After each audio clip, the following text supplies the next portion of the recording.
Gustavo es padre de un pequeñito con cáncer, al cual hace poco más de año y medio le detectaron cáncer. Él tenía 2 meses en ese momento. Es que Alex no está librando ninguna batalla. ¿Qué batalla va a librar si es un pequeño que no debe nada? Los síntomas suelen ser la enfermedad es muy agresiva y los síntomas salen muy rápido. Nos dice, ¿saben qué? Esto es un caso muy pronunciado hacia una leucemia linfoblástica aguda. No estamos seguros todavía, pero todo indica que puede tratarse de algo así de grave. Nos miramos, uno al otro y dijimos, ¿por qué nos está pasando esto, no? Nunca nos lo imaginamos. La verdad es algo que te cae como un balde de agua fría. Y lo importante creo que en este momento es tomar con fuerza a tu pareja y decir, oye, pues sea lo que sea, lo tenemos que afrontar en conjunto. Y no busquen en internet nada relacionado ahorita a la enfermedad, porque van a sugestionarse y van a comenzar a tener más miedo del que deberían tener. Todos los días Alejandro hace algo distinto que nos llena de alegría. Que no pierdan la esperanza.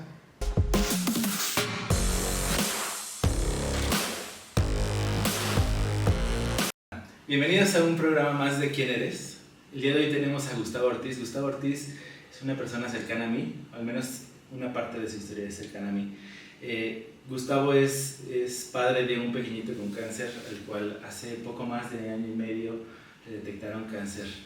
Él tenía 2 meses en ese momento y bueno, Gus nos viene un poco a platicar de eso, pero platicaremos de otras cosas también. Bienvenido, Gus, ¿cómo estás? Muchas gracias, Abraham. Gracias por invitarme. A pesar de todos los contratiempos que hubo el día de hoy para poder llegar a la Ciudad de México, sabemos que mi salida era a las 7:05 de la mañana, pero se retrasó hasta las 10:30 aproximadamente por un banco de niebla que se suscitó ahí en Monterrey. Pero gracias a Dios estamos bien, estamos aquí contigo justo para poder platicar de eso.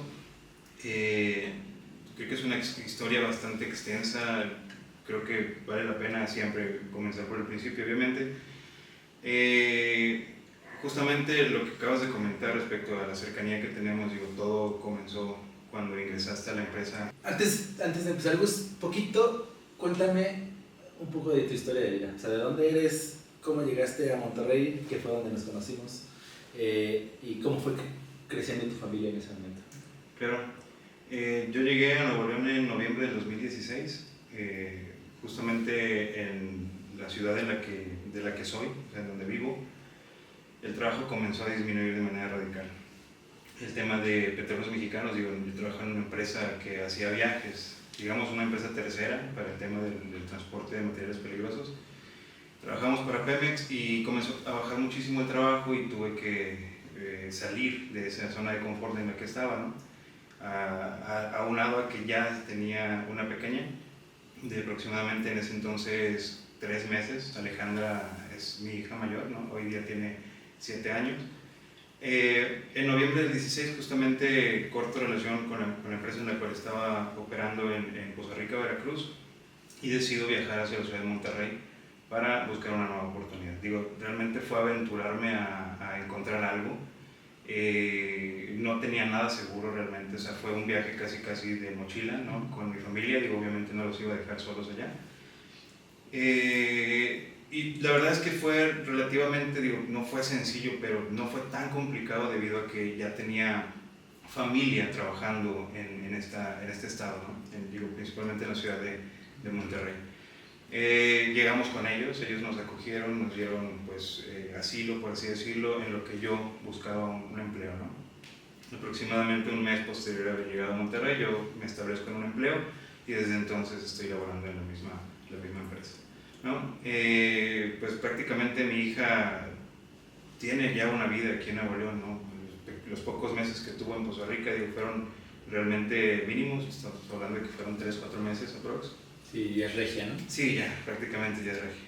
Entonces comienzo a trabajar en esta empresa, me va pues bien, me va bien, me desarrollo de una manera constante, me gusta mucho aprender cosas nuevas, no me detengo cuando veo un obstáculo, busco la manera de poderlo corregir y buscar un camino pues, para poder crecer, ¿no? en la empresa.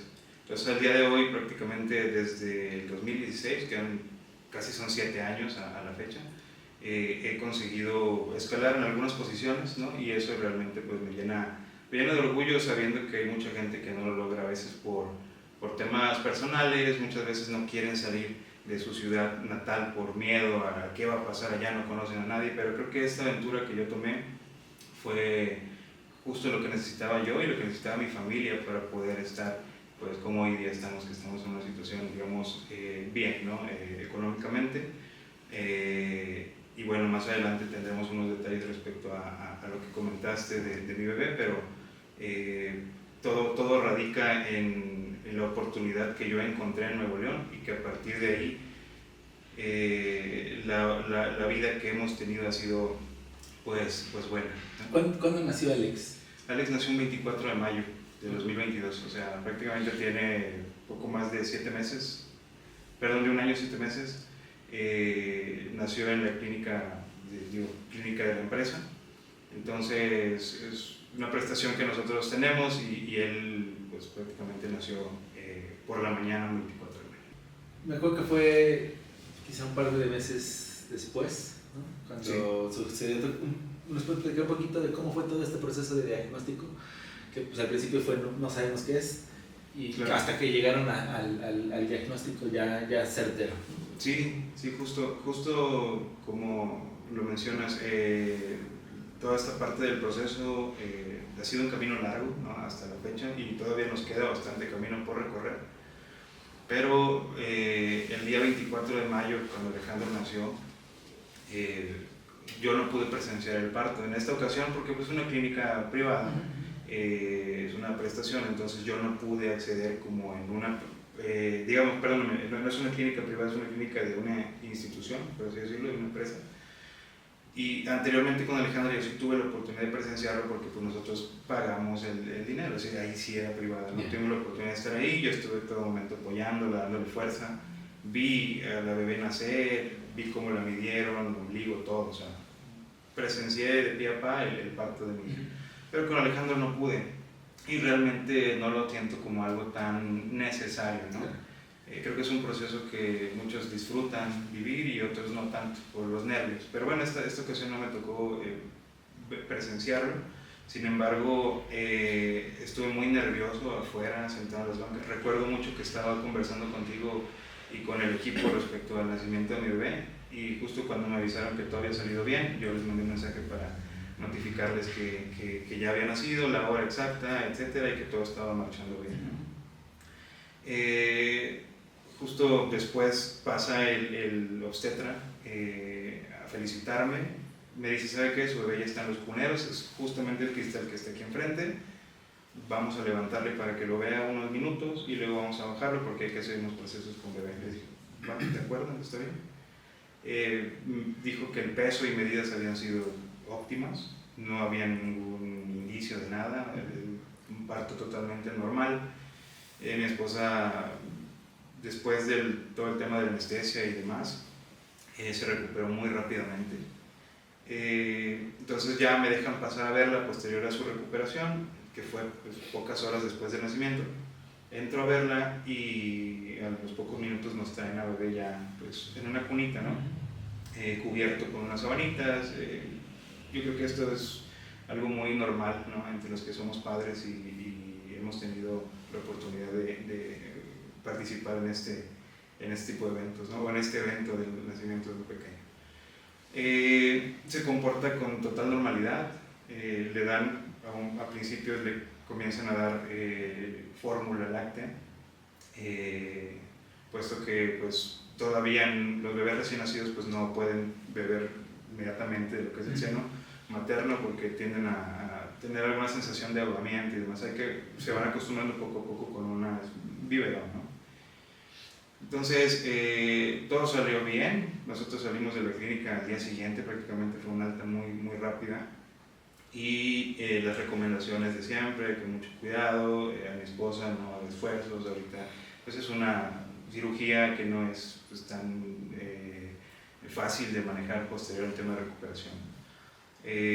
Cuídese mucho al bebé, pues estas indicaciones, hay que darle pecho, en medida de lo posible puede usted extraerse leche, ¿no? De los senos y poderle dar al bebé por medio de este biberoncito, y ya con el tiempo irse acostumbrando a poder tomar directamente, tomar fuerza, y sobre todo porque es una cuestión de vacío que ellos tienen que ir desarrollando, ¿no? Para poder succionar.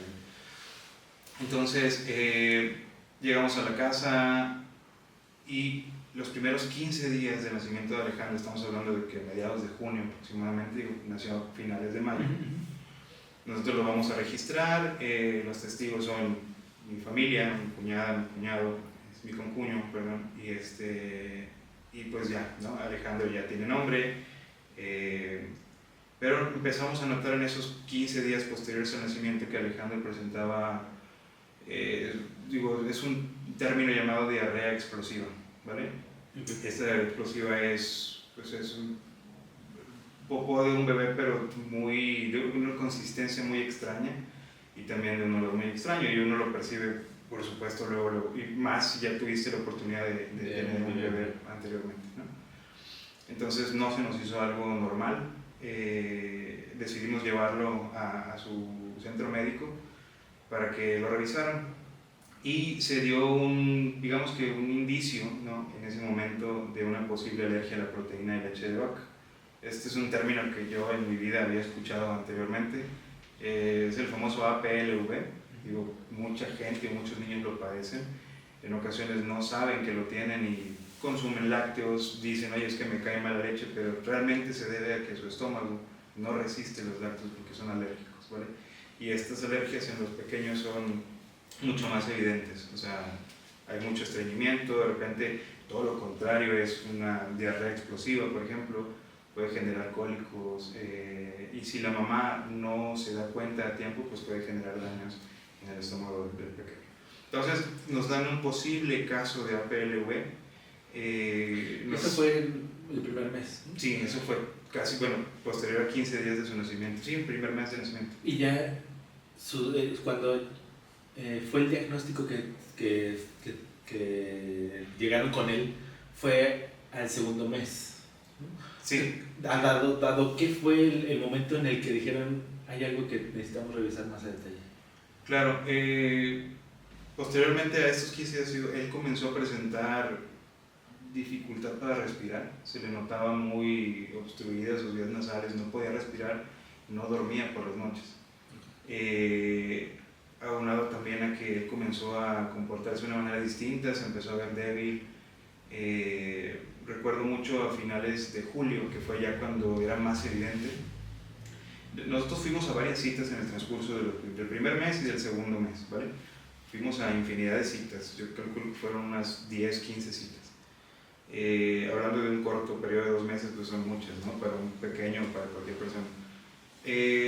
Lo revisaron y nos dijeron que es alérgico. Después nos dieron el diagnóstico de la alergia a la proteína de leche de vaca, y fue cuando ya dijeron, él es alérgico, es normal que él, por la alimentación de usted, señora, que consume lácteos, él esté así.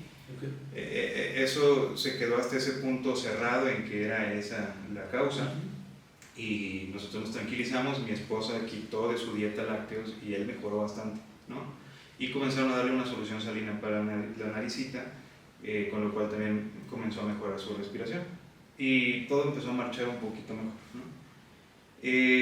A finales de julio, que ya vamos a llegar justamente a la fecha del diagnóstico, a finales de julio, a mi esposa, a mi hija y a mí, y por supuesto también a Alex, eso fue muy evidente, nos dio COVID, ¿vale? Nos enfermamos de COVID. Fuimos a la clínica, nos diagnosticaron, nos hicieron una prueba rápida de COVID, y pues mi hija salió positiva, a mi esposa no le hicieron la prueba, era más que evidente que también tenía lo mismo, decidieron no hacerle la prueba tal cual. A mí sí me la hicieron y al otro día me entregaron los estudios, y debido a la carga viral que era mínima salió negativo, pero sin embargo a los siguientes días desarrollé los síntomas del COVID, ¿no? Y el pequeño también se puso, mi hija temperatura, y el pequeño comenzó también con temperatura, pero justamente al siguiente día de habernos diagnosticado COVID, él comienza a presentar unas manchas raras en la cara, ¿no? Unos pequeños lunares, digámoslo así. Hoy día sé que son llamadas petequias. Las petequias son pequeños derrames internos dentro los vasos sanguíneos que se encuentran bajo la piel. Es un derrame tal cual, es una hemorragia interna, la cual si no atiendes a tiempo, pues prácticamente te desangras, ¿no? Y la parte en donde estaba siendo evidente con él era en el rostro. Entonces fuimos nuevamente a la clínica, y esto es bien importante para la gente que sospecha tal vez de algún caso similar al nuestro, o que incluso no sé, están pasando por un proceso similar. Muy seguramente fue algo muy parecido. A mí me hubiera gustado previamente haberlo escuchado y que alguien me dijera o que me orientara qué hacer, porque muchas veces las enfermedades suelen ser confusas, se transforman en algo distinto en un momento para... no quiero decir que tengan mentalidad propia, ¿verdad? Pero te llevan a un camino distinto, atiendes algo que no es y se termina agravando. Y creo que eso es muy común en gente alrededor de todo el mundo, ¿no? Bueno, Alejandro presentó esos pequeños puntos, fuimos a la clínica, nos dijeron que era justamente porque una semana antes le habían aplicado una vacuna que sirve para 4 enfermedades, creo. Entre ellas está el rotavirus, no recuerdo los otros 3.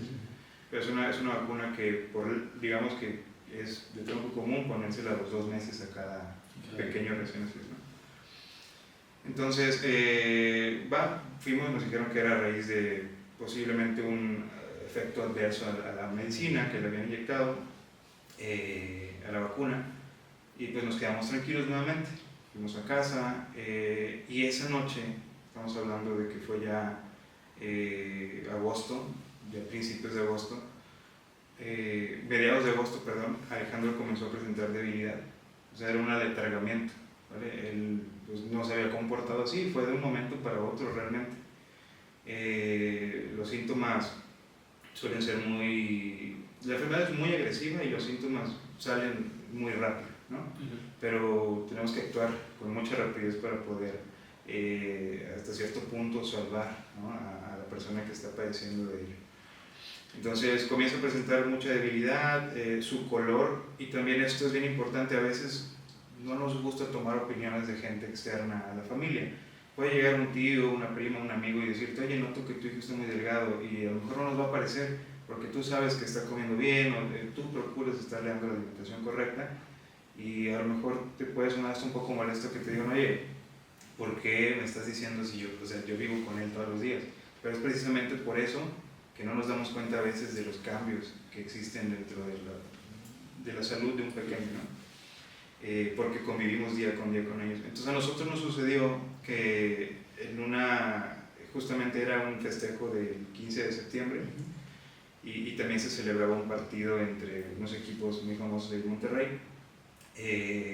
Entonces pues yo estaba afuera con unos amigos conviviendo en una carne asada.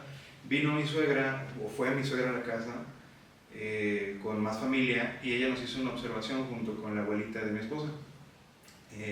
Nos dijeron, oigan, estamos viendo al bebé, aparte de que se veía un poco débil y se sentía al momento de cargarlo, lo notamos con un color distinto, ¿no? Y a eso digo, regreso a la parte importante de aceptar comentarios de personas externas a tu círculo, porque muchas veces ellos ven lo que nosotros no podemos, ¿no? Entonces, en ese momento nosotros decimos, oye, es lo que nos hemos estado imaginando a lo mejor en los últimos 2 días, pero no habíamos visto como tal el cambio tan radical. Sí, bien paulatino y no. Sí, fue paulatino. No es tan como. Exacto. Sí, cuando dejas de verlo un periodo de una semana y luego lo vuelves a ver, es más evidente, ¿no? Entonces, al día siguiente, por la mañana, mi esposa lo lleva a la clínica, yo me quedo trabajando, creo que justamente en ese momento también yo no pude asistir porque tenía algunas reuniones, y mi esposa dice, yo me lo llevo a la clínica, no te preocupes, me voy temprano para que lo atiendan en urgencias porque sí se ve un poquito mal, y te aviso cualquier cosa, ¿no? Te llamo por teléfono, y dije, sí, manténme al tanto. Eso fue aproximadamente a las 6 de la mañana que ella se fue hacia la clínica. Y cuando revisan a Alex en urgencias, ya no permiten su salida. Prácticamente los médicos en turno del área de urgencias lo revisan, y digo, era muy evidente el cambio de color en la piel.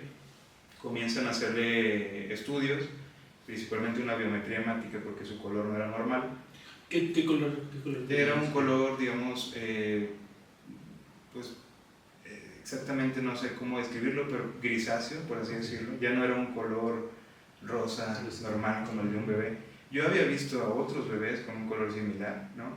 Incluso muchas veces se confunde con una enfermedad que se llama ictericia, que es un padecimiento en el hígado que genera tipo, no recuerdo químico dentro del cuerpo, no sé cómo decirlo, es una secreción, por así decirlo, que genera un color amarillento, ¿no? En los pequeños, incluso en los ojos, como tipo la hepatitis. Y creo que también nos había mencionado justo que podía tratarse de este tema de ictericia. Un error que cometemos muchos padres es que cuando comenzamos a ver que los bebés se ponen amarillentos es de que darles baños de sol. Muchas personas mayores, por falta de conocimiento y también por tradiciones muy viejas, ¿no? De familia en familia que se vienen compartiendo, es de que darle baños de sol, sácalo al exterior, que le pegue el sol y con eso se va a cambiar su color a la normalidad. Pero la verdad es que son afecciones de un órgano incluso muy importante para el cuerpo que puede evolucionar en un cáncer, ¿no? Si no tenemos el cuidado y hacemos caso a algunos consejos que la verdad no suman a nada, ¿no? El momento en el que ya no lo dejan salir del hospital. ¿Y cómo es ese proceso ya de diagnóstico pues ya que llegan al punto en el que saben qué es? De acuerdo. Fue un 23 de agosto, prácticamente de mayo a agosto, son 3 meses aproximadamente. Ya no lo dejan salir, empiezan a hacer el estudio, hacen la biometría hemática, que es el primer paso a seguir cuando se detecta una coloración distinta en la piel, ¿no? Obviamente hay indicios de que la hemoglobina no anda bien, algún otro componente de la sangre también puede estar en riesgo, ¿no? Le hacen la biometría y el resultado sale unos minutos después, son muy rápidos los resultados de esos estudios, y la hemoglobina de Alejandro estaba en un nivel 3, o sea, 3 de lo normal en un pequeño de su edad, estamos hablando de entre 17 a 24, ¿vale? Okay. Estaba súper bajo, lo cual indicaba que tenía un crecimiento acelerado de otro tipo de células que no sirven dentro del torrente sanguíneo. Y ahí voy ya con la parte del diagnóstico. Llega la doctora, la hematóloga pediatra, y nos indica, previo a estar seguros de qué es lo que Alex tiene, nos dice, ¿saben qué? Esto es un caso muy pronunciado hacia una leucemia linfoblástica aguda. No estamos seguros todavía, pero todo indica que puede tratarse de algo así de grave. Entonces, vamos a hacerle todos los estudios necesarios. Ahorita, en este momento, nos lo vamos a llevar al hospital, a un hospital, digamos, donde tienen un poco más de herramientas o de aparatos para poderlo estudiar, para poderlo analizar. Va a estar allá en terapia intensiva, porque él está muy mal ahorita, a pesar de que le acabamos de poner una unidad de plaquetas y una de sangre, él no presenta una mejoría significativa. Entonces tenemos que establecerlo, ¿no? Lograr que él se establezca, que llegue a un nivel, digamos, normalizado en sus niveles para poderlo empezar a estudiar mejor, ¿no? Se hace el traslado, mi esposa se va con él en la ambulancia, yo me tengo que dirigir en un carro aparte, ¿no? No podíamos ir los dos en la misma ambulancia. Y previo a esto del traslado nosotros nos miramos, o sea, uno al otro y dijimos, ¿por qué nos está pasando esto, no? O sea, nunca nos lo imaginamos, la verdad es algo que te cae como un balde de agua fría. Y lo importante creo que en este momento es tomar con fuerza a tu pareja y decir, oye, pues sea lo que sea, lo tenemos que afrontar en conjunto. En ese momento la doctora también nos mencionó que podíamos buscar ayuda psicológica y nosotros ya en ese punto estábamos con claridad de que era algo tremendo, que se venía algo muy difícil para nosotros. Entonces nos tomamos con fuerza, dijimos vamos a hacer todo lo que sea necesario para poder ayudar a Alejandro, ¿no? Como familia y vamos a darle para adelante. Esperemos no sea eso, que sea algún tema distinto y que sea más fácil de manejar, pero no hay que dar tregua a esta este inicio de batalla, ¿no? Justamente, o sea, quería preguntarte qué es lo primero, creo que ya me lo preguntaste, pero ¿qué es lo primero que pasa por la mente cuando te dan esa noticia? ¿Qué se siente? Y a quién recurres? ¿Qué es lo que se siente en ese momento?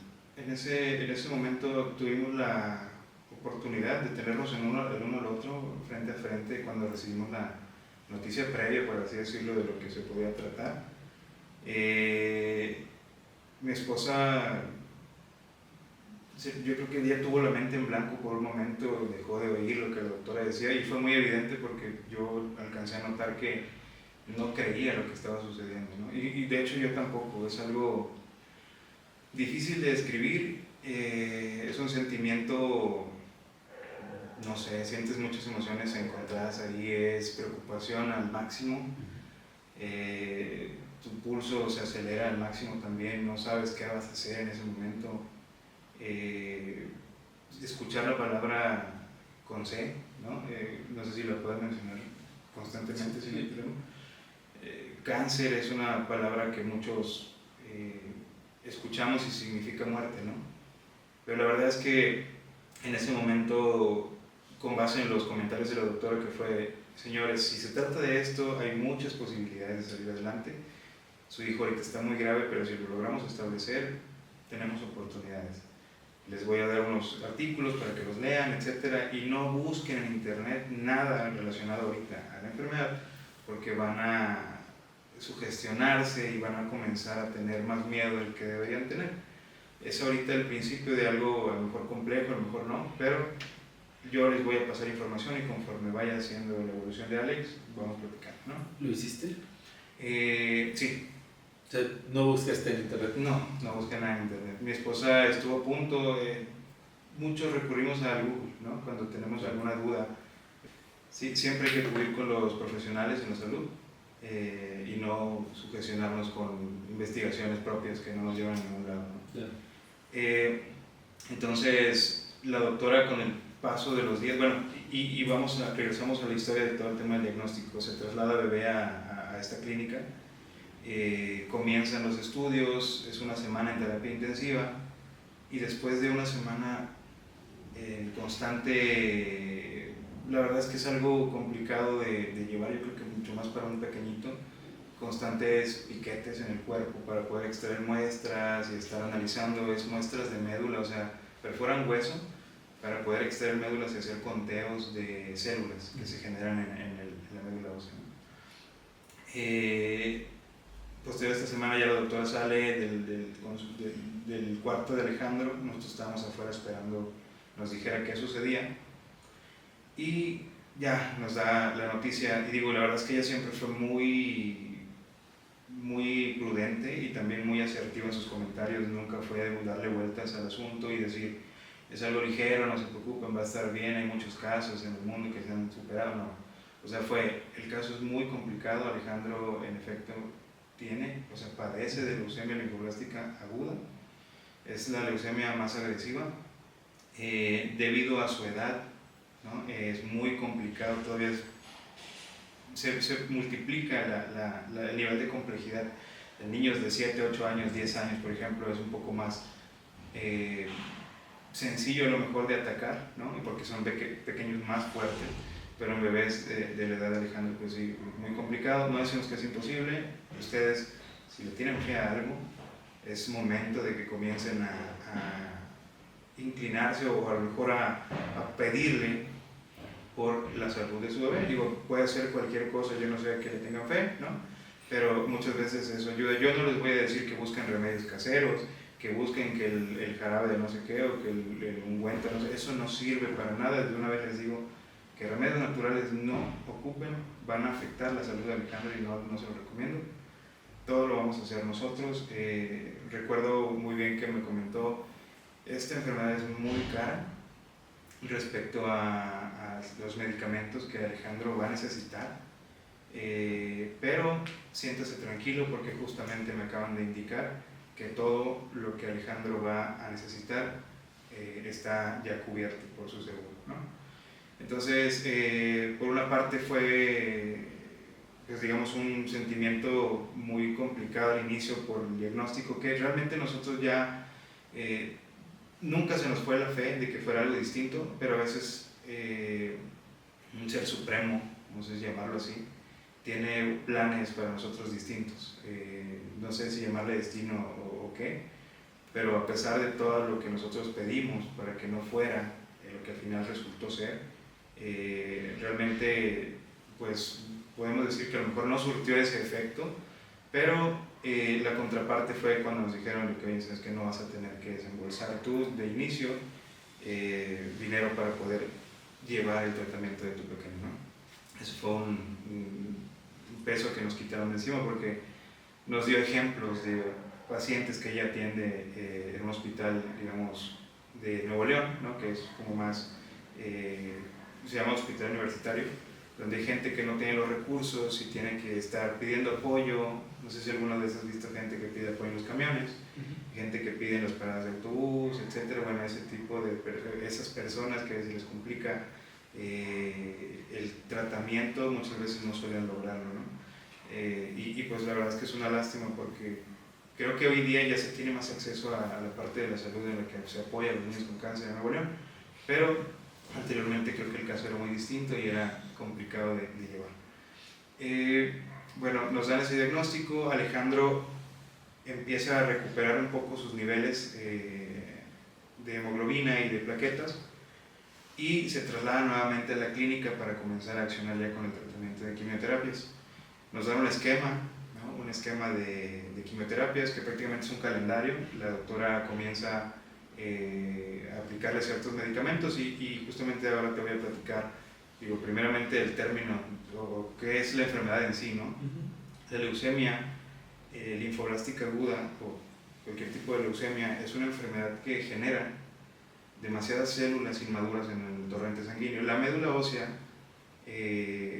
digamos, genera, en los cuerpos sanos, genera tres tipos de células principales: la hemoglobina, que son los glóbulos rojos; los glóbulos blancos, que son los que nos defienden de las enfermedades; y las plaquetas, que son las que en caso de alguna cortada, de alguna hemorragia o algo, ellos van a fungir como un tapón para que no te desangres, ¿no? Entonces esos son los tres principales componentes. ¿Qué sucede cuando una persona padece leucemia? Los glóbulos blancos, pero inmaduros, o sea, son células que apenas van naciendo del torrente de esta médula ósea que tenemos todos. Son células que van naciendo, son células nuevas que no alcanzan a convertirse ni en plaquetas, ni en glóbulos rojos, ni en glóbulos blancos. Se llaman células inmaduras, conocidos en el mundo de la hematología como blastos, ¿vale? Los blastos comienzan a crecer de manera descontrolada y no dejan espacio para los glóbulos rojos, ni para los glóbulos blancos, ni las plaquetas. O sea, células sanas pierden un espacio por generarse demasiadas células inmaduras, ¿vale?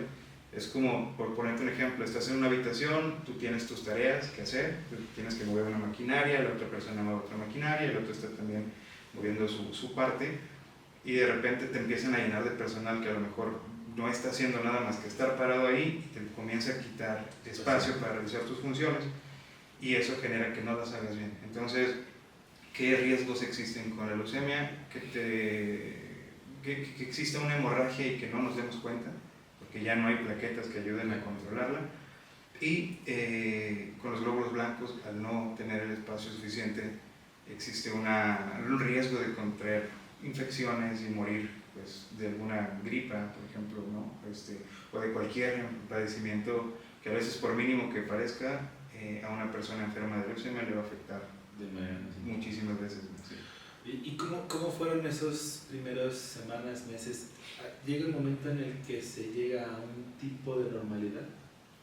Pues mira, nosotros nos apoyamos mucho, somos católicos, mi esposa y yo creo que hay bastantes sectas y religiones en el mundo. A nosotros nos criaron pues con este tema del catolicismo, ¿no? Y creemos en Dios. Obviamente, digo, respeto cualquier secta, cualquier religión. Obviamente también sé que mucha gente respeta el catolicismo, ¿no? Creemos en Jesucristo, y la verdad es que te voy a decir, a lo mejor no soy un católico al 100%, porque hay una entidad, digámoslo así, o por nombrarlo tal cual es la Virgen, que en su tiempo se nos inculcó a mi familia, ¿no? Principalmente hermanos, todos que teníamos que hacer oraciones y pedir a la Virgen. En este lapso de tiempo nosotros nos agarramos de la mano fuerte de Cristo y de Dios en sí, porque es una Trinidad divina, ¿no? Es Jesús, Padre, Hijo y Espíritu Santo. Y comenzamos a tener mucho trabajo de oración, mi esposa y yo. Y puede que sirva incluso como una terapia propia, ¿no? Estando en casa. La verdad, te soy bien sincero, yo no asisto a misas, no voy al templo cristiano a cantar, no voy a orar. Soy, yo creo que de los y yo me considero mayoría, porque yo sé que la mayoría de los cristianos no hacemos eso.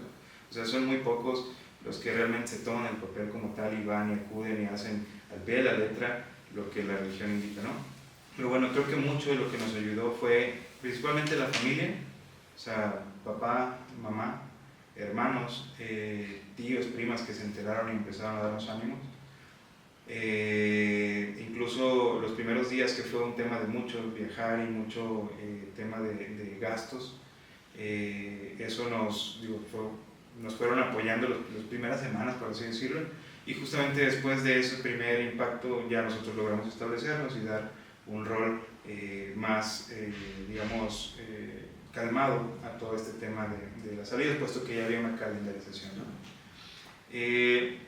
Pero vuelvo al tema de cómo nosotros logramos alcanzar una serenidad, porque no es una tranquilidad, porque no vas a estar tranquilo jamás con un niño, un familiar tuyo que padezca una enfermedad tan fuerte, pero fue serenidad. Recuerdo mucho que yo comencé a escuchar, yo siempre he escuchado música de todo tipo, ¿vale? Y a mi mamá le gusta mucho la música cristiana. Y tienen un mensaje muy bonito, la verdad es que no dicen cosas radicales, ¿no? Hablan del amor y de Dios en sí. Entonces yo me senté en una ocasión a escuchar estas canciones y hubo algunas que me llegaron muy profundamente el mensaje que tenían, ¿no? Y dije, oye, es algo muy similar, o me está diciendo que yo no estoy solo, ¿no? En este planeta. Sé que tengo a mi familia, sé que tengo a mi esposa, a mi hija, y además gente que también sé que me aprecia, pero hay alguien ahí que no podemos ver, que está contigo, acompañándote. Digo, muchas gentes le pueden llamar de diferente manera, pero yo sentí que esa presencia divina, por así decirlo, y nunca antes lo había sentido, fue la primera vez en una ocasión que escuché ese tipo de música, que sentí que me acobijó, que me abrazó y me dijo, no estás solo, no estás solo, imagina que todo va a estar bien, y es así como va a ir evolucionando esto, ¿no? Se lo platiqué a mi esposa, ella me dijo que de repente también un poco empezó a sentir serenidad. Serenidad es un estado donde, a pesar de que existe un riesgo alto en cualquier cosa, puede ser, tú te sientes con la fuerza suficiente. En ese momento es un subidón de fuerza, es una voz que te dice dentro de ti mismo, no decaigas, o sea, tienes que dar todo por esta persona que te necesita y no tienes que claudicar en este camino de batalla, ¿no? Y ese sentimiento de serenidad es, con calma, llevar al niño a los procesos. Sabemos que tan agresivo es el medicamento, pero también sabemos que es para su bien. Entonces todo esto lo logramos llevar bajo este proceso de pedirle a este ser divino en el cual creemos, ¿no? Y también de apoyarnos mucho de manera como pareja, platicando y sobre todo viendo la evolución que Alejandro iba teniendo, ¿no? Okay. ¿Cómo impacta la vida de la familia extendida? No sé, porque muchas veces es como el núcleo en el que sucede la enfermedad. Obviamente se ve impactado, ¿no? Pero ¿cómo se ve impactado en olas hacia el resto de la familia? ¿Qué pasa con el resto de la familia? ¿Cómo vivieron ese proceso también con abuelitos, tíos? Todo? Sí, creo que la familia, mi familia, o sea, papá, mamá, hermanos, ¿no? Familia nuclear en algún momento, fueron los que tuvieron la preocupación más alta. Digo, también la familia de mi esposa, obviamente, ¿no? Y creo que sí repercute hasta cierto punto, porque te das cuenta inmediatamente cuando el papá comienza a hablarte, a decirte, hijo, ¿cómo estás? ¿Necesitas algo? ¿No? ¿Quieres que te apoye en algo? Tú no dudes en decirme, es totalmente abierto para cualquier situación, ¿no?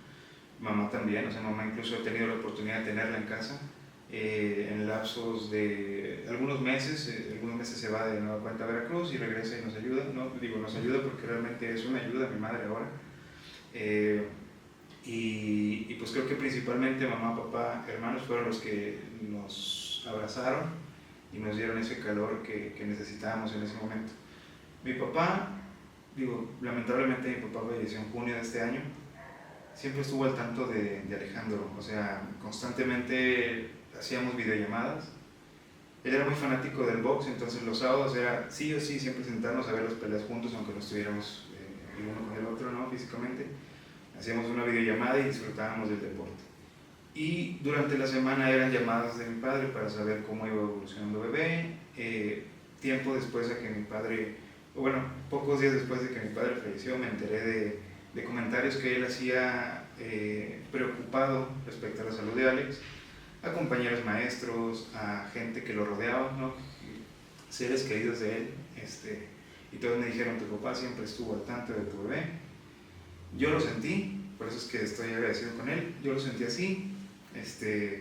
Mi madre también, digo, no menosprecio la preocupación de mi madre, pero sí el saber que existe una persona que obviamente conoces, ¿no? De toda la vida, que estar pendiente de la evolución de un familiar enfermo, pues es algo que te genera también seguridad hasta cierto punto, ¿no?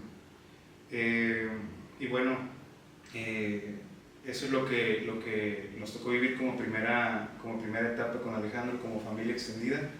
La familia de mi esposo también fue muy, digamos, la situación tuvo bastante apoyo, ¿no? hacia nuestra parte. ¿Y a qué me refiero con apoyo? Siempre estuvieron, mi esposa se llama Ángeles. ¿Qué Ángeles necesitas? Te llevemos a la clínica, necesitas que vayamos por un medicamento, necesitas esto. Nosotros no tenemos un automóvil todavía, digo, estamos en vísperas de comprar uno, por ahí va el ahorro, ¿no? Pero ellos nos hicieron favor de llevarnos y traernos a cualquier tema, y siempre también enfocados en la salud de Alex, sobre todo porque también tienen pequeños, una de mis cuñadas tiene 3 pequeños, y sabe lo difícil que es pues tener una noticia como la que nosotros tuvimos, ¿no? Creo que no es algo fácil de sobrellevar, y pues creo que a grandes rasgos es como impactó de manera, yo creo que más positiva que negativa, ¿no? Porque se vio, y ahí es donde nos damos cuenta realmente de que no estamos solos. A veces nos sentimos un poco hechos a un lado por podemos tener algún roce con algún familiar, pero cuando llega la hora de apoyarse por un caso en específico y difícil como este, y ves la disponibilidad y el cariño que realmente te tienen, entonces aprendes a conocer a las personas y sabes que realmente te quieren. Claro. ¿Hay algo que le recomendarías a la familia extendida no hacer? O sea, porque muchas veces creo que bueno, este espíritu ímpetu de apoyar, de ayudar, muchas veces se generan acciones que no necesariamente ayudan a la situación o a la familia, ya al núcleo. ¿Hay algo que le recomendarías? Claro, hay una situación que nosotros no tomamos positiva dentro de los comentarios de la familia a inicios, ¿no? Porque después yo creo que ya se fueron educando o familiarizando con este tema, ¿no? También a la par con nosotros. Pero en un inicio era que a Alex lo llamaban el guerrero, ¿no? Que era mi pequeño guerrero. Oigan, o sea, es que Alex no está librando ninguna batalla. ¿Él qué batalla va a librar si es un pequeño que no debe nada, ¿no? No, que comentarios de ese tipo, de que no, es que va a salir adelante y que pobrecito, y que, o sea, ¿por qué le tocó a él? Ese tipo de comentarios hay que reservárselos. La familia en ese momento necesita de otro tipo de apoyo, es un apoyo, digamos, esos comentarios no ayudan, o sea, es un apoyo distinto. Necesitamos decirles, ¿saben qué? Vamos a salir adelante, echarnos porras, no hacer este caso o este tipo de casos como lastimosos, decir, oye, es que pues, pobrecito, ¿por qué a él? Híjole, vamos a hacer una oración porque no le tocaba a él, ¿por qué? No, o sea, ese tipo de comentarios creo que restan en lugar de sumar y nos hacen sentir frustrados, porque nosotros estamos conscientes y estamos al pie del cañón con él, día con día, con las quimioterapias y su evolución positiva, y gente que cree que esos comentarios son productivos y te van a hacer sentir mejor y cobijado, pero realmente es que te dejan caer, o sea, no te ayudan.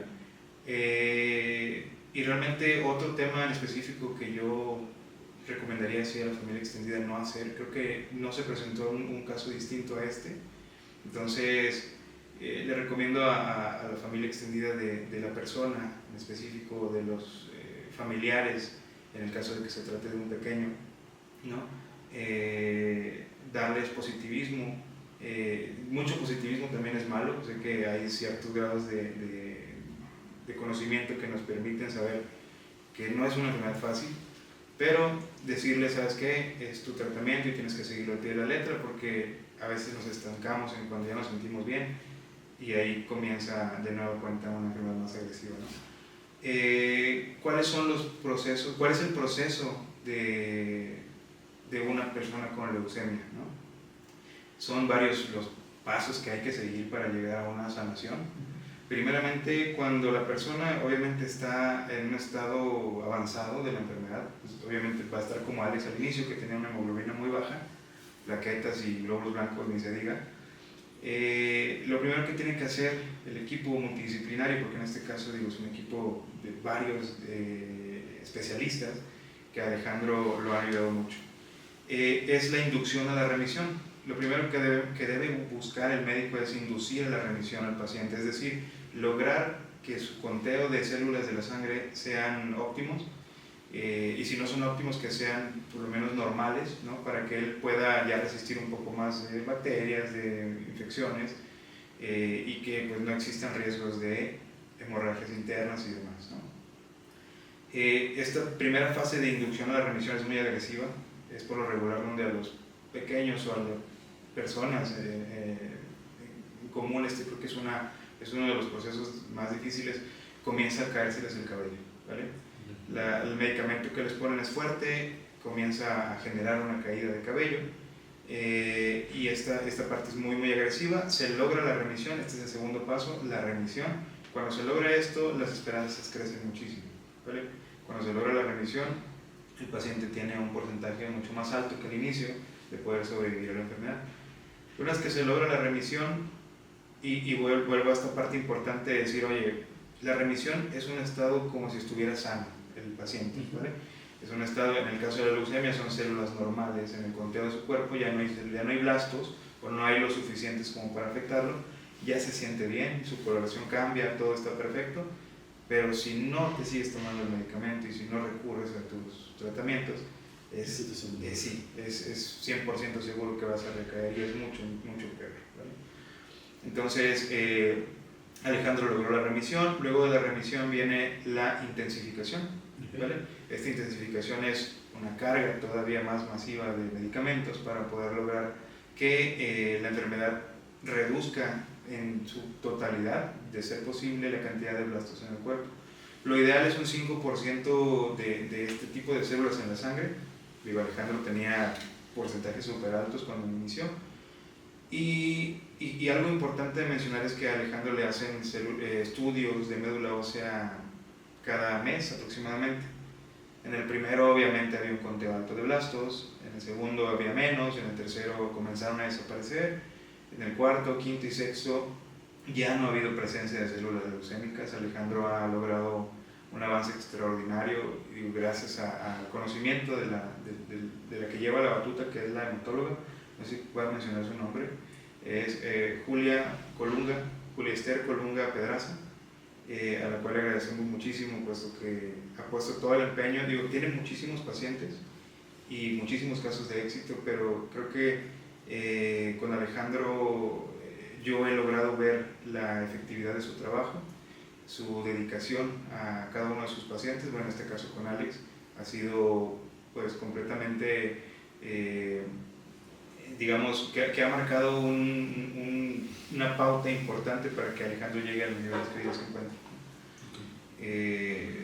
los demás médicos, el infectólogo, ¿no? El pediatra que constantemente lo revisa, todos han sido muy buenos en lo que hacen, pues, por así decirlo, y han logrado que Alejandro tenga un avance significativo. Hoy día no estamos cantando victoria todavía. El tratamiento de leucemia es de aproximadamente 30 meses desde que se detectan, son más de 2 años.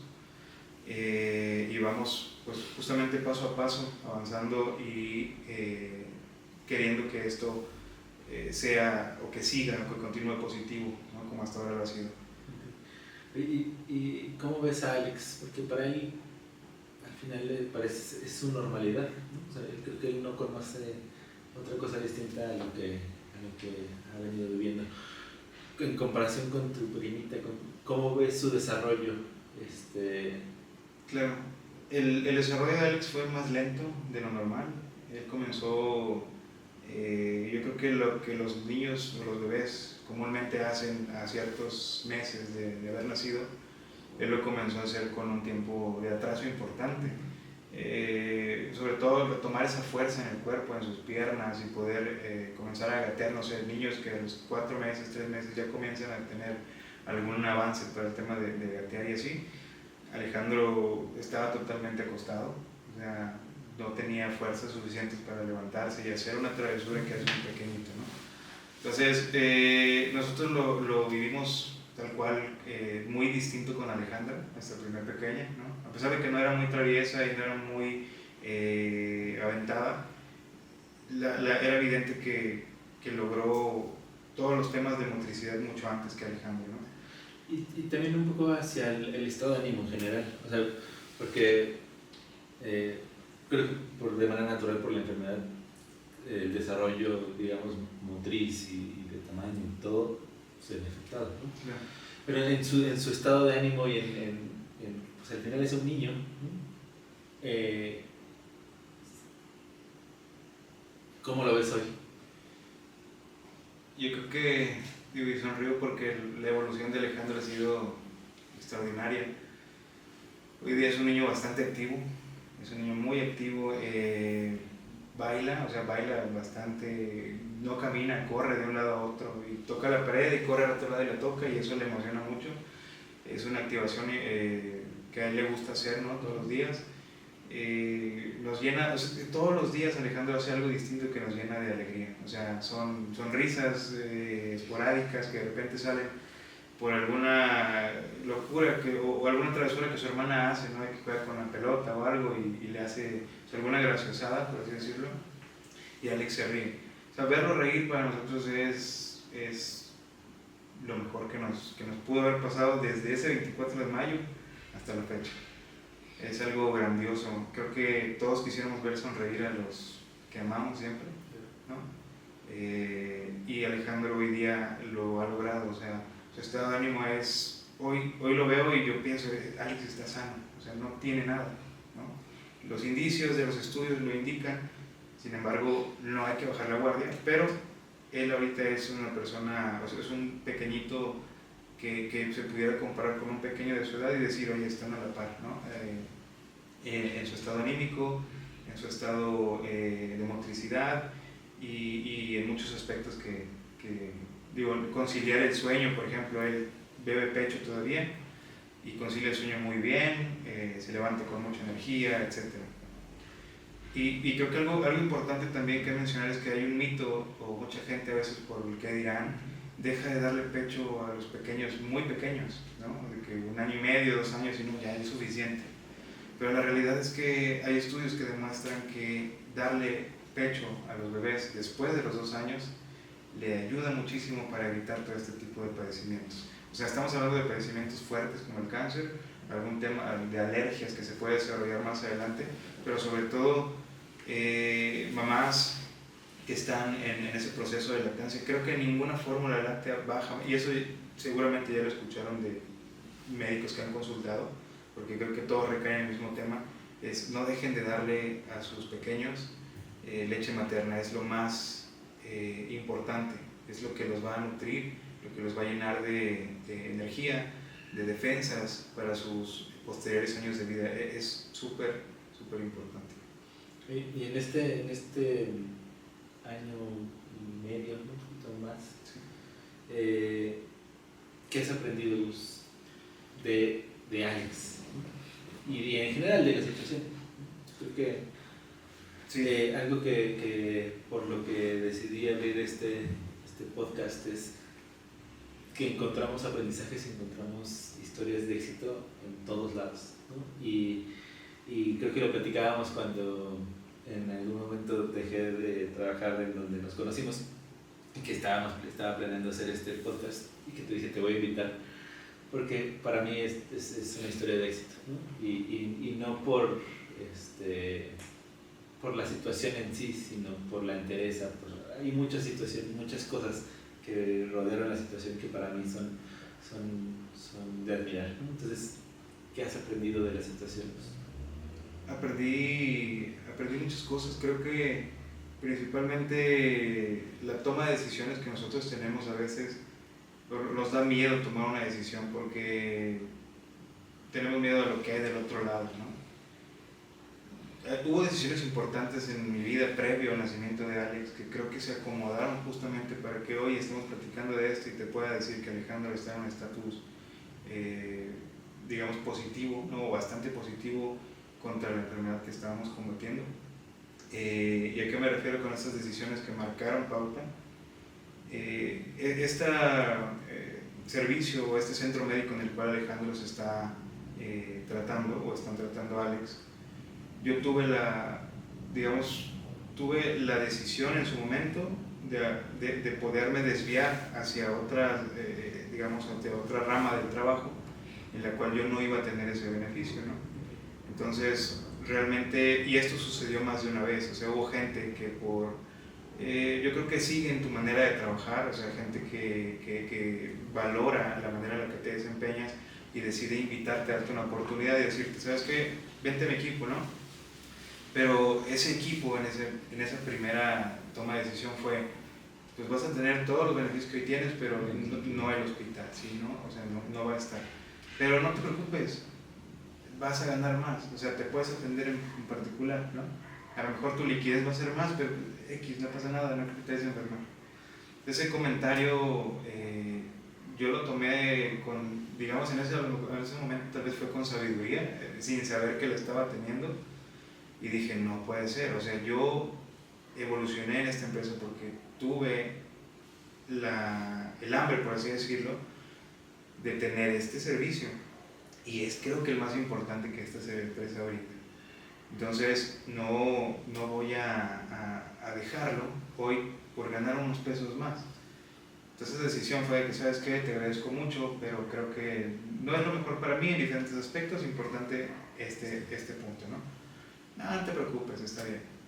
Hubo un segundo llamado para esa misma posición, en diferente locación, pero en misma posición, bajo el mismo argumento de que ibas a ganar más, anímate, aprendes de este tipo de otro, o sea, este otro camino dentro de la empresa, ¿no? Te va a servir. Y dije nuevamente, lo hablé con mi esposa, estuve muy tentado a esa opción, elegir, y dije no, o sea, no puedo porque este es un servicio importante. Bueno, todo recae en que si yo hubiera tomado una decisión distinta a la que tomé en ese momento, no hubiera podido tener la certeza que hoy tengo de que Alejandro va a lograr un avance importante y seguramente va a sanar, ¿vale? La toma de decisiones previo, es un futuro incierto, ¿no? Pero creo que tomar decisiones en su momento y estar seguro de lo que quieres y de lo que necesitas realmente, va a tener un camino positivo en tu vida, ¿vale? Si tomas las decisiones muy rápidamente porque te envuelven y te dicen, oye, ¿sabes qué? Pues es que esto es lo mejor para ti, o sea, que alguien más te quiera decir qué vas a lograr, pues creo que no debemos dejar que suceda, ¿no? Y bueno, pues yo ya soy padre de una pequeña mayor a Alex, ¿no? Entonces, como padre de Alex, en esta ocasión, pues creo que los temas de aprendizaje han sido relacionados al tema de la enfermedad en sí, a cómo optimizar los espacios para que Alejandro esté. Me he perdido de muchas convivencias junto con mi familia completa, ¿no? Esposa, hija y Alex, por evitar en medida de lo posible que él se contagie de alguna enfermedad un rotavirus o algo que pueda afectarle mayormente a él, ¿no? Entonces, dejar a un lado esa parte de la diversión por enfocarnos en un camino de salud para nuestro bebé ha sido muy importante. Hoy día no es que lo normalicemos, ¿verdad? Pero no nos es, ¿cómo decir? No nos cuesta el decir no voy a ir, ¿no? Es algo que creo que es necesario y nosotros lo hemos aprendido con el paso del tiempo. Mi esposa, quiero mencionar a mi esposa, Ángeles, ha sido, yo creo que la que ha tenido el rol más importante aquí. Te hablo de todo el tema de la parte de la prestación y demás, que es muy importante, por lo cual Alejandro se está mejorando, ¿no? Pero el rol más importante creo que lo ha tenido ella, porque ella es la que está 24/7 con él. Si hay una quimioterapia de una semana en la cual tenga que internarse, ella va con él. Ella está totalmente ahí dedicada a Alex. Ella dejó su trabajo previo a que naciera Alex, pero estaba en vísperas de comenzar uno. Y hubo ese pequeño, digamos, o ese gran sacrificio, digámoslo así, de no trabajar por estar con él. Es que creo que hay dos vertientes distintas. Se puede tomar como un sacrificio el no ver a tus hijos e irte a trabajar, ¿no? ¿Por qué? Porque te haces trabajar y ganas el dinero para que estén bien, pero no los vas a ver. Sacrificas el tiempo con ellos. O distinto, la otra contraparte es, no estoy trabajando, pero estoy con ellos, no genero, ¿no? Entonces, desde el principio la preocupación de ella es que, ¿cómo vamos a hacerle, no?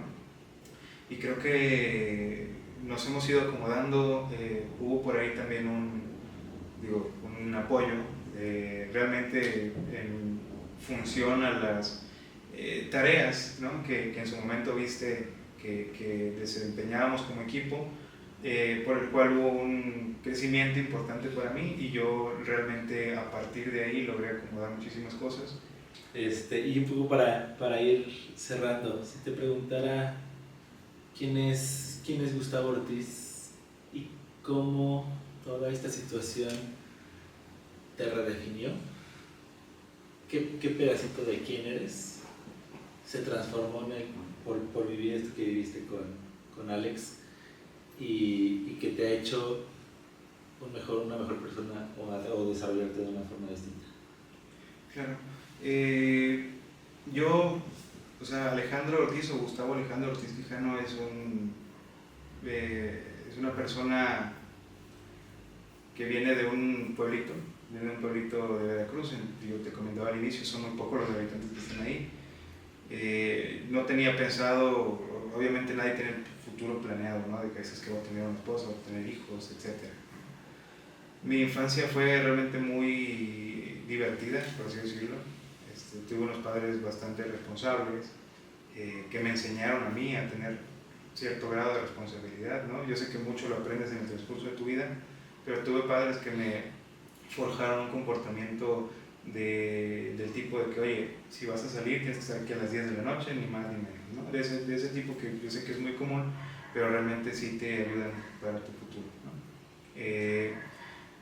Yo me formé en una familia de 4 hermanos, soy el menor de todos,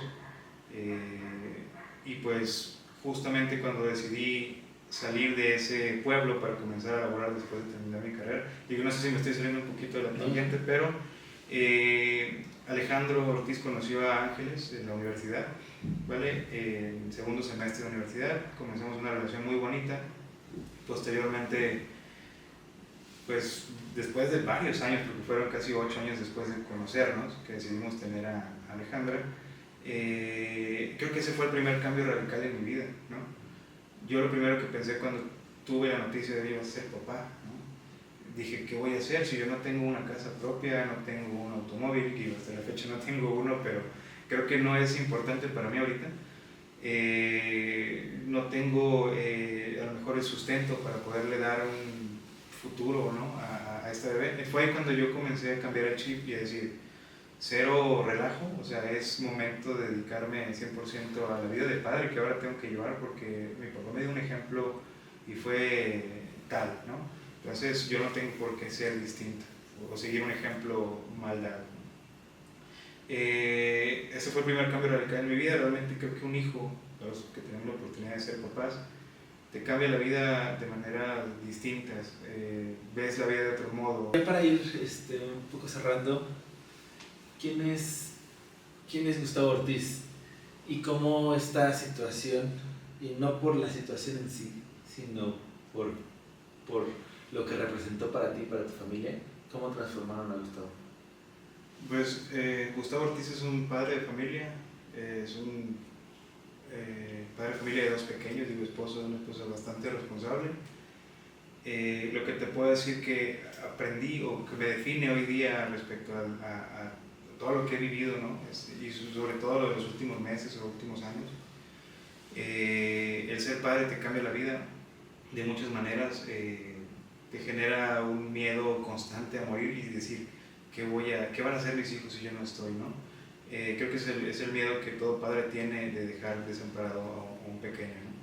Ese es uno de los cambios principales que existen al momento de que concibes una criatura, un pequeño que sabes que depende totalmente de ti. Y bueno, el siguiente cambio que yo he tenido radical ha sido cuando Alejandro nace y nos lleva a todo este tema o este camino de primeramente incertidumbre y ya después una serenidad completa, por así decirlo, porque la hemos alcanzado. Ha sido el cómo acomodarnos para poder llevar a cabo un tratamiento eficiente para Alejandro, porque no solamente es llevarlo a la clínica, sino son muchos cuidados que deben de darse en casa, ¿no? Principalmente deben ser muy pulcros para evitar que exista alguna enfermedad. Posiblemente anterior a esto no teníamos no recalcábamos tanto el tema de la limpieza en el hogar, digo, sí lo hacíamos, pero hoy día hemos aprendido a hacerlo hasta cierto punto de que sea seguro que Alejandro incluso bese el suelo, ¿no? O sea, es un trapear diario con productos que nos ha recomendado la doctora para poder tener seguro a Alejandro, ¿no? Y bueno, me gustaría comentar a todos los padres de familia que están pasando por una situación similar, que no pierdan la esperanza, tal cual como nos mencionó la doctora. Si tienen fe en algo, hagan una oración o pídanle a ese algo, a esa entidad, a ese ser supremo, ser divino, y sé que les va a ayudar a sentirse, digo, es una parte importante del proceso, sentirse con una serenidad para poder sobrellevarlo, ¿no?